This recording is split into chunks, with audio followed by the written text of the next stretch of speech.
Hey everybody, it's Wednesday, and that means it's Wellness Wednesdays. And today we're talking about how to handle cruelty, how to deal with mean people who are doing things that any reasonable person would know will hurt, and they don't seem to care.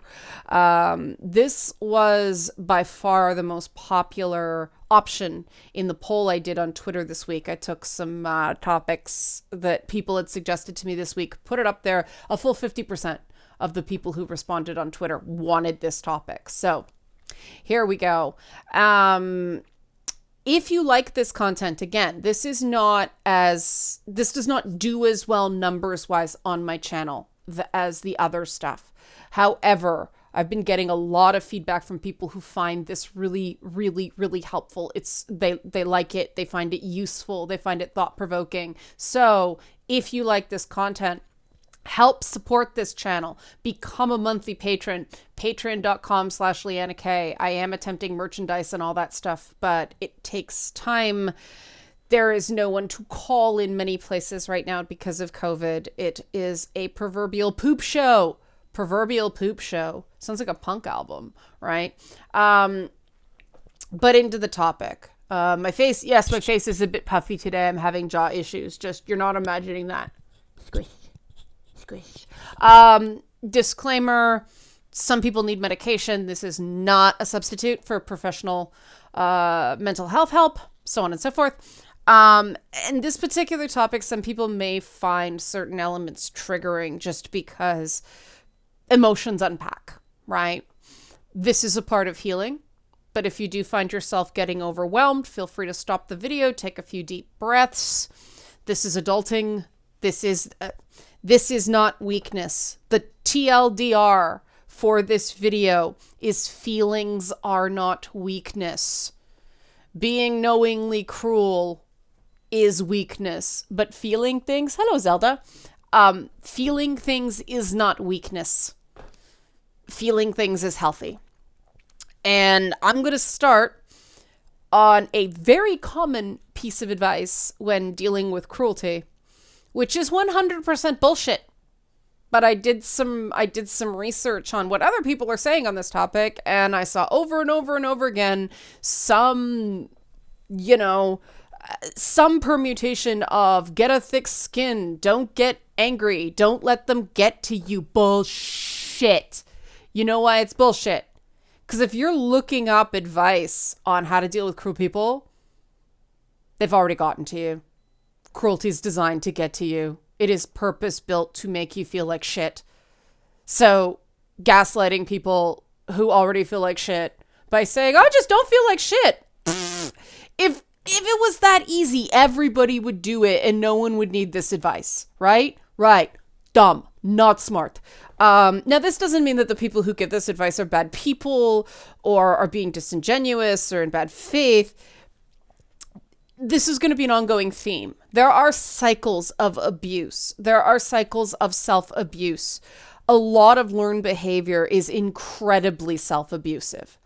And so when someone just says, don't let it get to you, that is a form of self-torture that they have internalized.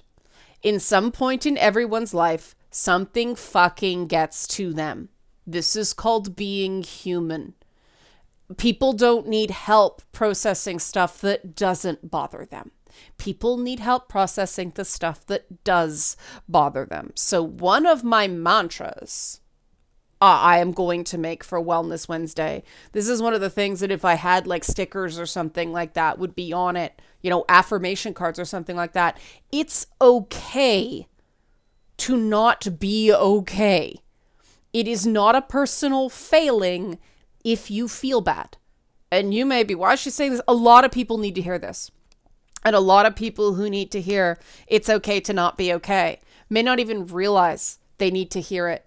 But we so pathologize normal, healthy, human bad feelings by making it an umbrella of mental illness, especially in a situation like, COVID-19. A certain level of anxiety is human. Like, this isn't, there's nothing bad going on in my life. Why do I feel so terrible? Right? This is shit's bad, right? And it's okay to feel bad when shit's bad, right? That is our early warning system, making us aware that we still know the difference between good and bad.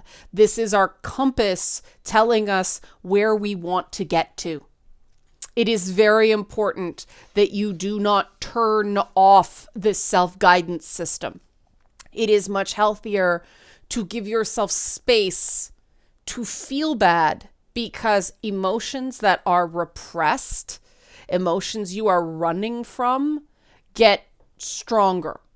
They get more power over you. It's like, in the old cartoons, when the little snowball starts and it starts rolling down the hill and it gets bigger and bigger and bigger and bigger and bigger and bigger. That's what happens to emotions that you don't face, that you pretend aren't there because somebody's told you you're not allowed to feel them.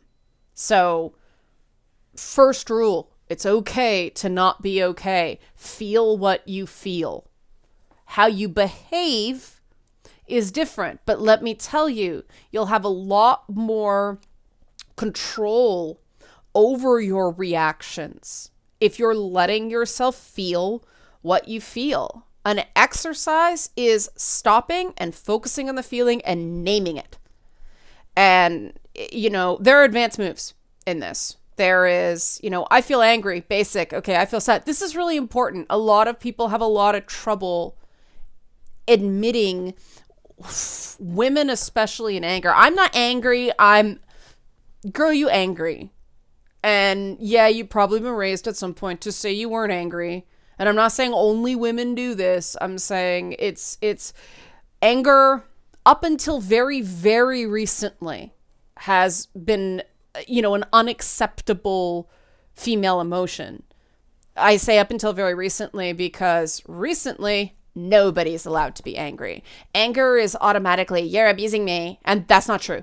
That's not true. Anger is part of the spectrum of human emotion. There is a difference between anger and cruelty. There's a difference between anger and abuse. It's all about how you handle it. And even while angry, if you process anger in a healthy way, you're still in control of what you do. A lot of cruelty comes from people who are running so hard from their own emotions that they have convinced themselves they have no control, or another person has convinced themselves they have no control. That's why people who are abused go on to be abusers. It's bad code. This is a normal way to respond to being angry.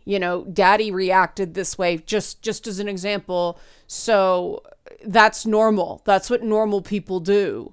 Not recognizing, no, parent had flaws. The way mommy screamed at me was not okay. And people have a really hard time in some cases recognizing that, because you have to go through this period that you realize your parents aren't perfect, sometimes that your parents are deeply flawed, and there is an anger during that period because of the myths our culture tells about parenthood. Especially if you have a parent who had trouble ever admitting they were wrong, the anger is real when you realize your own parents' fallibility. Some people never hit that point. And so they just perpetuate the bad and abusive and cruel behavior that their parents did. And so what do you do? Well, I find the following things helpful. Okay. One thing, be like Mr. T. Some of you may be too young to know who Mr. T is, but Mr. T was a man who was very popular in the 1980s. He was on a show called The A-Team, and he was in a Rocky movie, and Rocky movies are awesome, but he had all these gold chains, and he had like this mohawk, and he used to say, pity the fool, right? Pity the fool. Pity the fool. Because cruel people are fools worthy of your pity. And when you realize that, it's easier to not be afraid. It's easier to not be overwhelmingly angry. What you are feeling towards them is pity. What a pathetic life that someone must behave in that way, that someone can only live with themselves when they are tormenting another human being. Isn't that pathetic? It really changes your mindset on the whole thing and regains a sense of control. If you do it properly, it allows you to empathize with the other person. Whatever you do, don't return the cruelty, because this is the next thing. It is essentially important when you're dealing with a cruel person to stay focused on whatever goal has brought this person into your life. I've been in situations where I had to remind myself, just get the check. Just get the check. Just get paid this month again. Get paid this month again. If it's about the check, just whatever. That's when you can sort of get into a mindset of this guy's or this girl's or this non-binary person's cruelty. It's not about you. It's about them.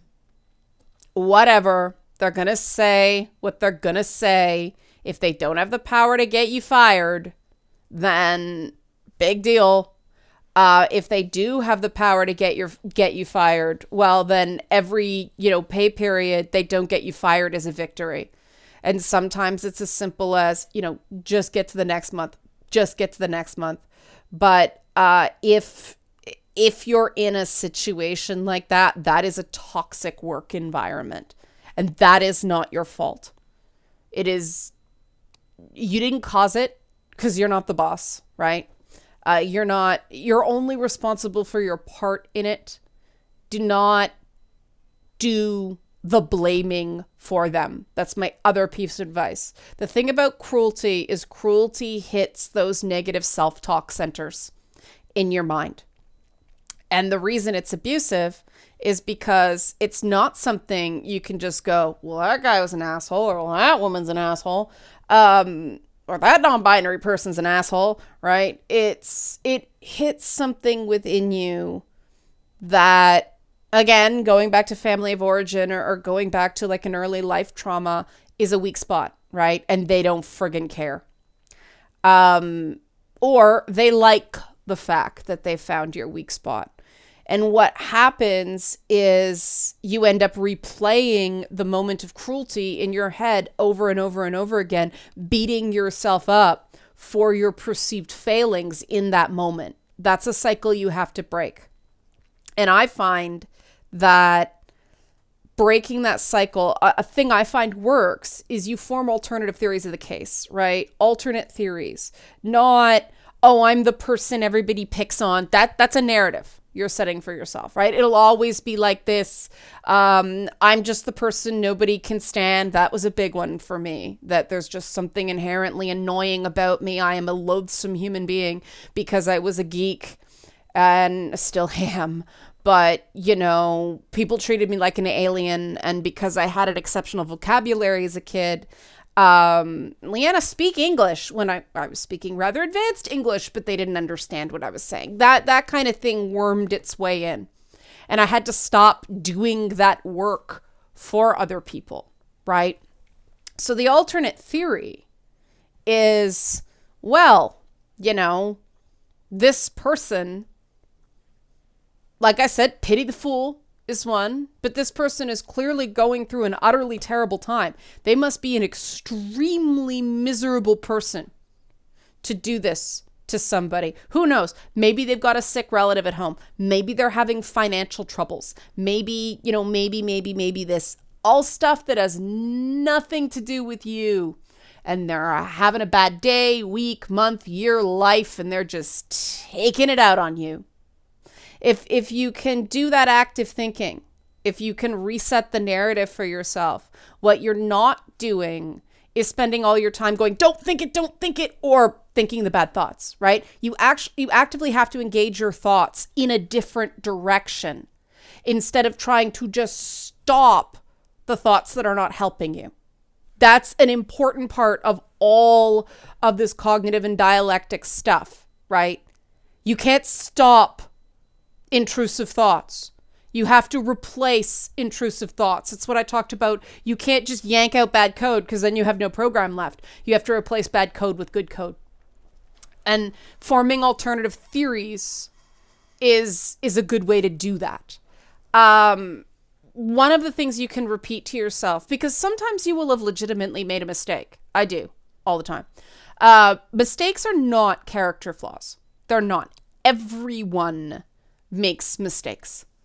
And people who aren't abusive treat you the way they want to be treated when they make a mistake, which is with kindness and understanding, right? Most people do not want to be told they're a piece of human garbage because they mess something up. Why? Because everybody messes things up. If you've got a workflow or if you've got a social dynamic and or whatever, if you've got any system that doesn't make any room for human error, that is a bad system.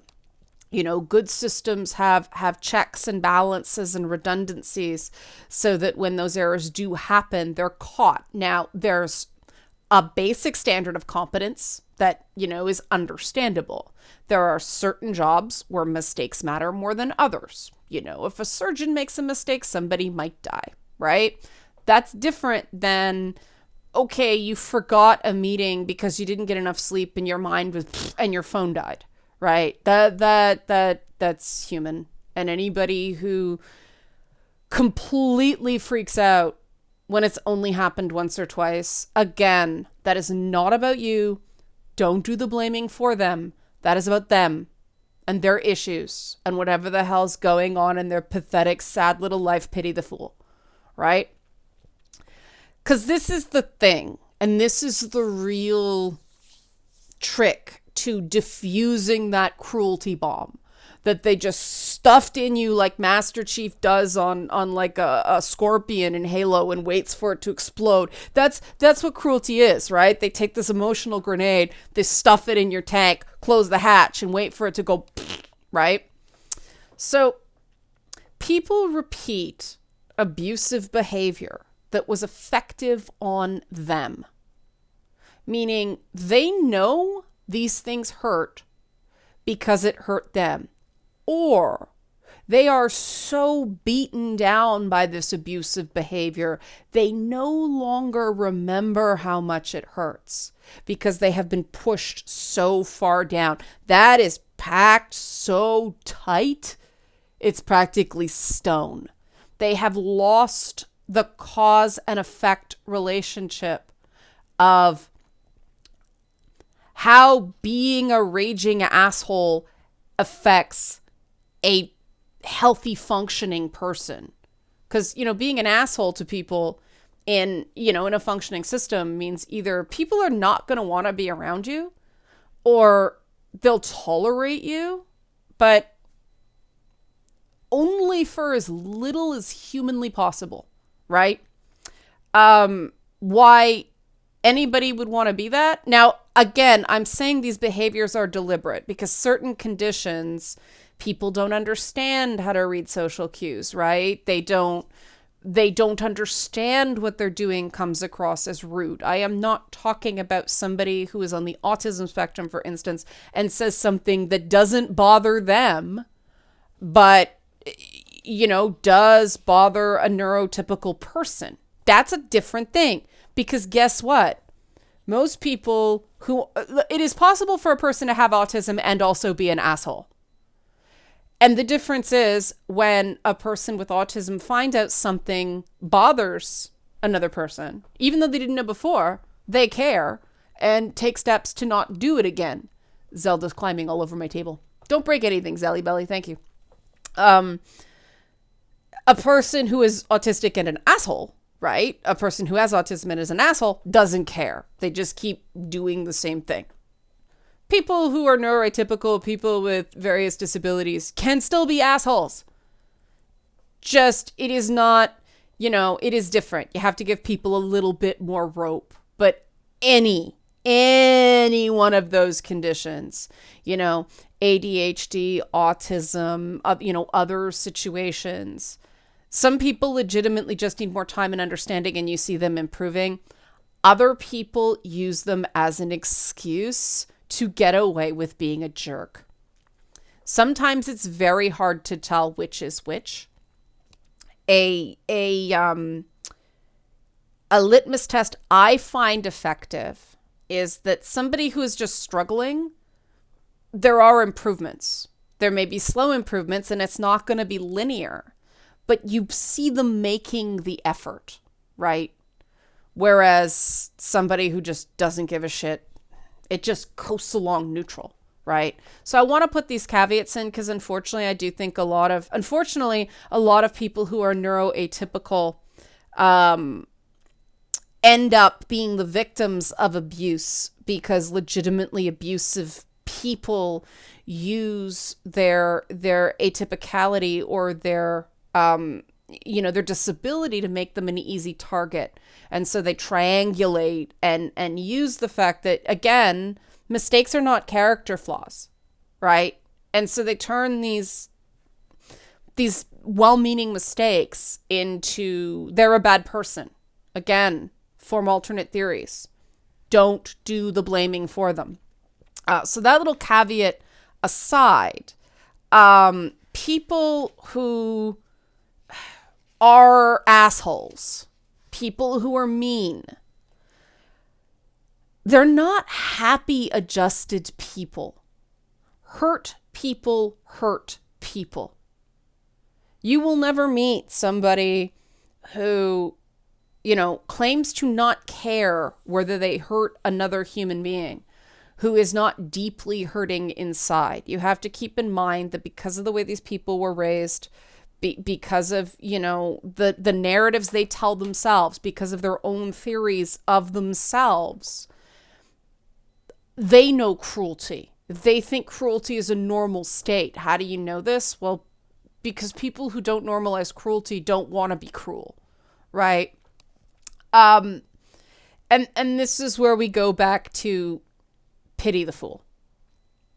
And this is where we get to that very difficult concept of forgiveness. And the problem with talking about forgiveness, I can hear y'all rolling your eyes in advance. Like I can I can already hear the groan. Because I hate discussions of forgiveness. This needs its own video, but I'm just going to touch on it here because it is part of the process, right? Forgiveness is for you, not for them.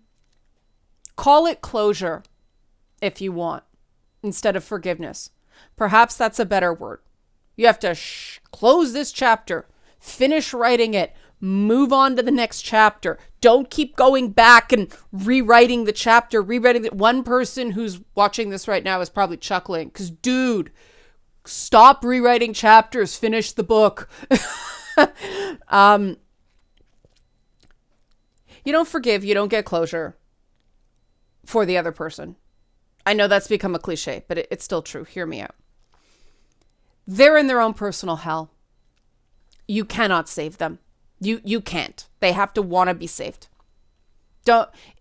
Giving help to someone who hasn't asked for it or doesn't recognize they need it never goes well. They are in a hell of their own making. Cruelty is normalized in their life. When you realize this, when you really internalize that, when you believe that this is so, it makes it much easier to not be angry anymore. That's really what the process of forgiveness is. Forgiveness is you get to that point where you've processed it and you're not walking around angry anymore, or you're not getting those flashes of anger, right? You're done. You're over it. It's closed. Moving on.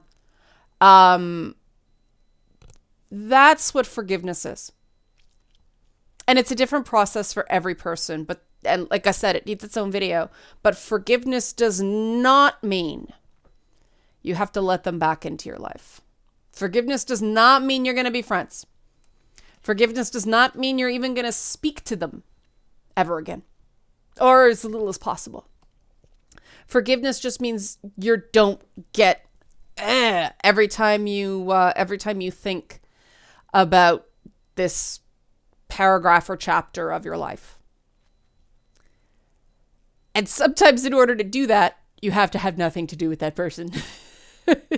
I'm laughing because that took me a really long time to realize that sometimes the only way to forgive a person is if you are not around them. One of the mantras I use is, I don't want to hate this person, so I can't be around them. They ain't worth my hate. To me, conflict is only worthwhile when it improves a relationship. When you've written it off, when you've written the person off, there's no need to fight with them anymore. That's just the self-torture. That's, doing the blaming for them. That's the bomb in the tank, right? And this part's gonna sound like a cliche, but it's not. It's not. I find this really helpful in terms of constructing the narrative of this experience. Like I said, cruelty is weakness. So being the subject of cruelty does not make you weak. If you are subject to cruelty and do not respond in kind, that is a huge proof of your own strength. And in terms of those, alternative theories, alternative narratives, instead of allowing cruelty to focus that spotlight on all the things you don't like about yourself, use that cruelty as sort of a comparative analysis and the fact that you didn't retaliate. You didn't give back in kind. And even when you slip and you do, okay, you did that one time, but those 10 times before that, you didn't. And so, the scorecard is them, or you 10 times you didn't retaliate, them 1, right? Because cruel people, they feel a sense of either comfort or victory when they get you to respond in kind, right? There's tons of people on social media who just spend all their time trying to bait people into some sort of reportable offense on a given social media service, right? There's a friend of mine who was in an extremely abusive situation. Yes, Loki's barking because long story on that one.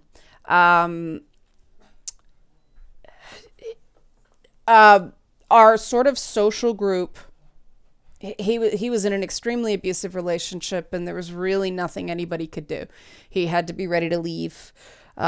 Leaving a truly abusive relationship is quite dangerous, and you can't force a person into it. You can only kind of try to hold out and, not accept proxy abuse. And that's really tough sometimes. But, you have to sort of wait for them to be ready. But no matter how many awful, humiliating, wrong, cruel things his ex-wife did, no matter, how many times she drained his bank account and physically abused him and everything like that, I never once saw him retaliate in kind. I mean, now he curses a blue streak about her, right? Because it's harmless, right? Right now, he's going through that process of processing all those emotions he wasn't allowed to feel at the time. And I'm sure he feels that he was weak, but he wasn't. Weakness would have been giving what I think this woman wanted, which was she wanted him to retaliate in kind so she could play the victim. And the more he didn't do that, the more frustrated she got, because at some point somebody convinced her that if he really cared, he'd get mad. If he really cared, he'd fight. But there are those dysfunctional dynamics, right? And one of the reasons I stuck with him through some really rough times, because it was an ugly situation, man, is that gentleness of spirit that he has shone through in his lack of retaliation. And obviously working on boundaries, right? But that's an inherently good person, right there, you know, through all the stumbles, through all the difficulties. And the fact that it was so obvious during such an utterly terrible situation said a lot about the core of who he is. And I know he doesn't believe it yet. I know he doesn't see that in himself. But part of the reason I'm bringing up this example is that I think that guy replicates a lot. I think a lot of truly good people don't see their own worth because they haven't started doing those alternative theories. They're doing the blaming for the abuser, and they're letting that, you know, grenade rattle around inside the tank instead of, you know, venting the smoke, man. It's never good to spend your whole life hotboxing and smelling your own farts. It's certainly not good to spend your whole life hotboxing and smelling somebody else's farts, right? Vulgar metaphor, but I think we needed a chuckle at the end. So again, pity the fool. Feel what you feel. It's okay to not be okay. Form alternative theories. Don't do the blaming for them. Mistakes are not character flaws. And forgive on your own time. Forgive for yourself. Use cruelty to see your own goodness and strength. And this may sound utterly crackpot and crazy right now, but at least try it. Practice, please. And while you're at it, help support this channel. Become a monthly patron, patreon.com/LeannaK. Thanks for watching.